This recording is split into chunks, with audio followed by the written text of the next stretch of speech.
saya juga mungkin dari sesi bisnis saya juga ceritakan, saya juga pedagang nasi kuning Rp3.000. Nah,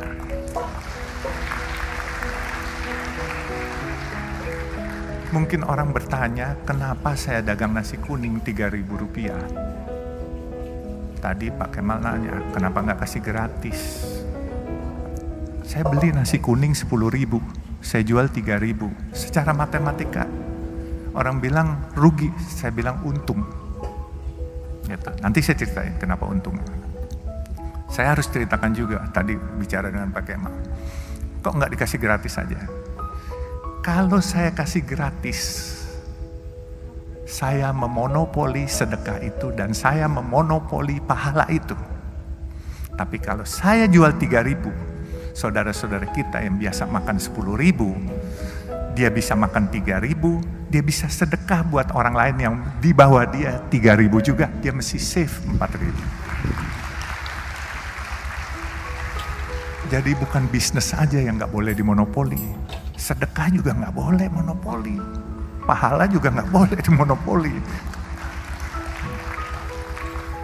Nah, saya tekankan, siapapun yang ingin ikut program nasi kuning saya, kemarin siang baru dibuka di Kelurahan Menteng, Jalan Anyar, bekerja sama dengan SMP negeri setempat. Itu nasi kuning, tapi dia seminggu sekali. Saya biasa buka Senin sampai Jumat, kita udah ada 12 outlet.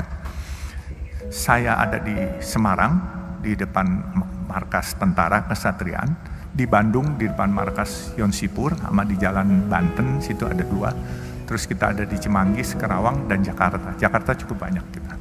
Di kantor Sunter, di Masjid Baba Alun di daerah Warakas, Papango.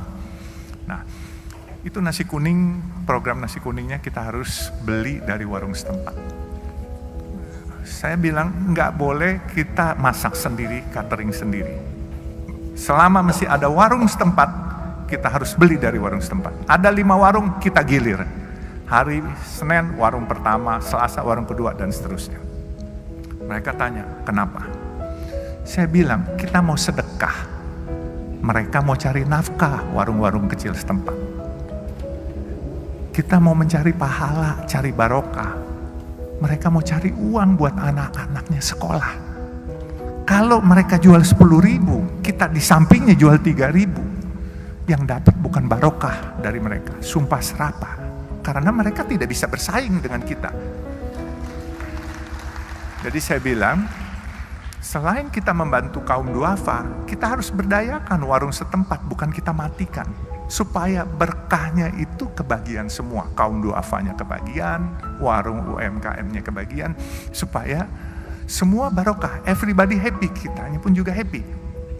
Nah, sekarang ini memang sudah mulai banyak. Dan saya menantang juga, kalau ada teman-teman atau adik-adik atau keluarganya, adik-adik yang mau buka warung nasi kuning, ini khusus buat kaum duafa dan fakir miskin.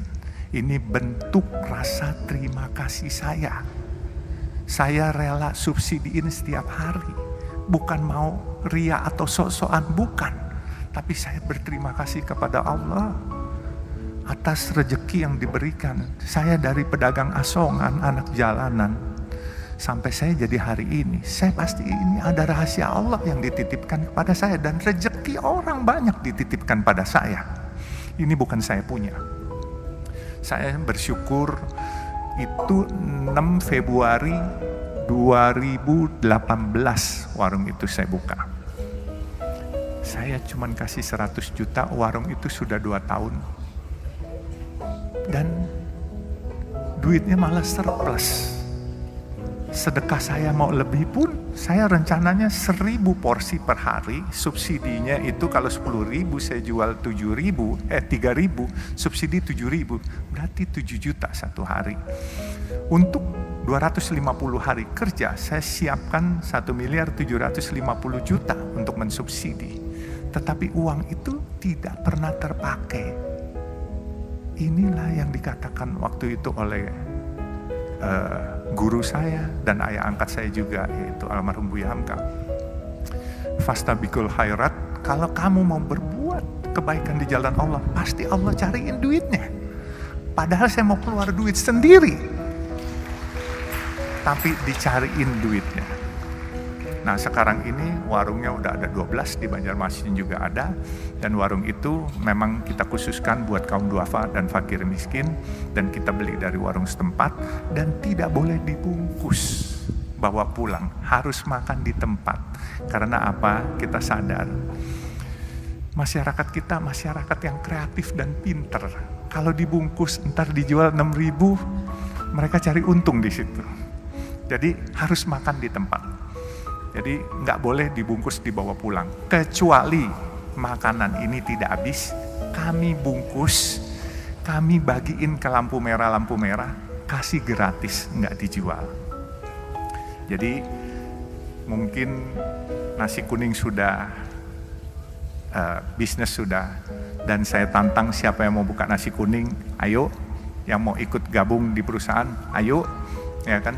Sekarang perusahaan ini jujur saya juga kaget-kaget. Dulu mimpi punya pegang uang 22 juta aja kayaknya susah setengah mati. Tahu-tahu proyek dikasih 22,5 triliun dari pemerintah. Ini satu kepercayaan yang luar biasa. Anak jalanan loh, anak kampung. Dan saya cuma punya mimpi satu di terakhir lagi saya ceritakan.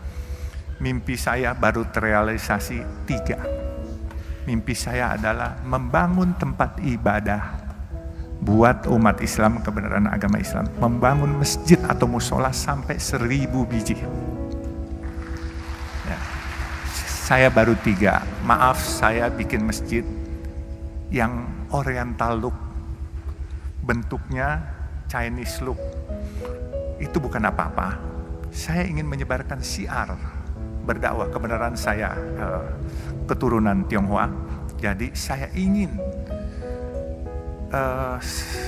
mencoba menyebarkan syiar kepada teman-teman Tionghoa, kebaikan dari agama Islam apa, supaya mereka tidak jauh, sehingga saya bikin bentuknya seperti yang ada di negara Tiongkok. Makanya saya bikin pertama di masjid di Warakas Papango, itu masjid Baba Alun pertama. Yang kedua, yang unik, saya lagi letakkan batu pertama, tahu-tahu di belakang saya ada yang bersuara waktu itu hari Sabtu. Saya nyumbang boleh nggak? Saya bilang boleh. Nyumbang apa aja? Dia tanya. Saya bilang mau semen, batu, genteng, kirim aja, saya bilang. Terus nyaut lagi. Saya bilang ngeyel banget nih orang. Kalau gue bukan agama Islam boleh nggak? Saya bilang boleh aja, nggak punya agama juga boleh. Terus ngeyel lagi nyaut. Kalau gitu gue sumbang semuanya deh. Saya lihat ke belakang. Oh rupanya pemilik Arta Graha Group, Pak Tommy Winata. Akhirnya beliau sumbang satu masjid di depan pintu Ancol Karnaval. Beliau agama Buddha. Luar biasa kebinekaan ini. Jadi disumbanglah satu itu. Saya bilang silakan pakai nama AGP. Enggak, dia bilang pakai Baba Alun AGP, Arta Graha Peduli. Jadi masjid kedua. Masjid ketiga saya bikin hampir jadi di depan gerbang tol Depok Antasari, Desari. Kebenaran jalan tol Desari pun kami punya. Jadi jalan tol yang dimiliki Citra Marga adalah jalan tol dalam kota, bekerja sama dengan Jasa Marga. Depok Antasari kita bekerja sama dengan Wijaya Karya. Terus kita di Surabaya dari airport ke Waru. Kemudian di Bandung kita dari Soreang Pasir Koja, nantinya North South Link yang menembus ke Pasopati. Terus kita juga Cisumdau, Cilenyi, Sumedang, Dawan yang ke Bandara Kertajati. Dan di Bogor kita ada 40% dengan Jasa Marga kalau dari Sentul ke Bogor.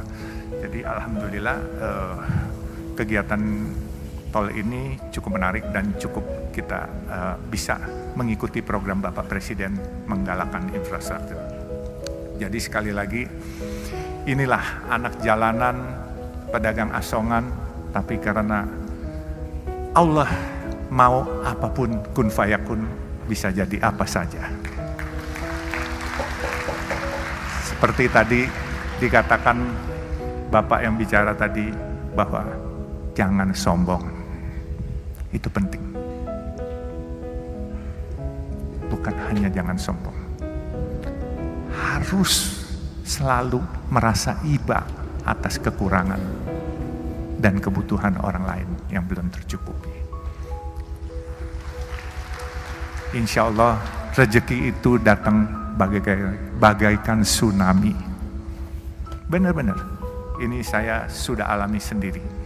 Saya alhamdulillah, buat saya dulu megang proyek atau megang duit 22 juta nggak bisa. Sekarang kalau dikasih proyek 22,5 triliun tidak akan merubah lifestyle saya. Saya tetap berpenampilan ke kantor pakai celana jeans. Berhubung ini di tempat terhormat saya pakai celana jeans hitam Pak, maaf ya Pak. Biasanya warna biru gitu. Jadi saya tetap juga ini pakaian agak bagusan dikit Pak. Kalau enggak pakaian saya agak compang-camping Pak. Jadi maaf nih Pak. Jadi enggak boleh sombong, itu kunci paling sukses. Karena apa? Kalau kita enggak sombong, kita selalu mau tahu dan bertanya. Saya belajarnya ini dari supir dan dari marketing rokok. Waktu saya umur 17, tetangga saya itu agen rokok. Jadi saya suka duduk ngobrol sama supirnya, sama marketingnya. Saya selalu tanya. Kalau nggak sombong pasti kita mau bertanya. Kalau sombong, misalnya orang ngomong apa, kita sok bisa, padahal kita nggak ngerti apanya. Itu kita harus tanya. Nggak usah malu-malu, tanya apaan sih. Ini menambah wawasan kita. Nah setelah menambah wawasan kita, insya Allah kita jadi pinter. Saya sekolah tidak lulus kayak adik-adik wisudawan sekarang. Saya sekolah cuman sampai SMA, lulus, terus saya di Fakultas Kedokteran pernah, di Fakultas Hukum pernah, cuman tingkat 1, tingkat 2 saja. Tetapi ya, saya bisa jadi hari ini, masa kalian yang sudah sarjana gak bisa lebih dari saya? Gengsi dong. Jadi mungkin karena waktunya terbatas, nanti kita sesi tersendiri. Kalau ini hubungi saya aja. Kalau mau buka nasi kuning, kalau mau bergabung ke saya, nggak usah melalui staf saya. Hubungi nomor telepon saya, silakan kalau mau dicatat. 081 381 559955. Jadi langsung ke saya dan saya akan salurkan kepada rekan-rekan kerja saya untuk segera diproses. Jadi saya bulan Juni kemarin di Unmul juga disuruh speech, tetapi speech di sini saya berkesan dengan wejangan-wejangan Ibu Brita yang begitu welas asih dan keibuan, dan semua intisari orang sukses sudah dibacakan oleh Ibu Brita tadi semuanya. Jadi camkan itu kata-kata, insya Allah kalian semua akan berkiprah dan sukses, dan hakul yakin lebih sukses dari saya. Amin, amin ya Rabbal Alamin. Kurang lebihnya saya mohon dimaafkan. Jadi ya inilah gaya bicara anak kampung yang nggak sekolah, tetapi ya mohon sekali lagi dimaafkan kurang lebihnya. Wabillahi taufiq wal hidayah.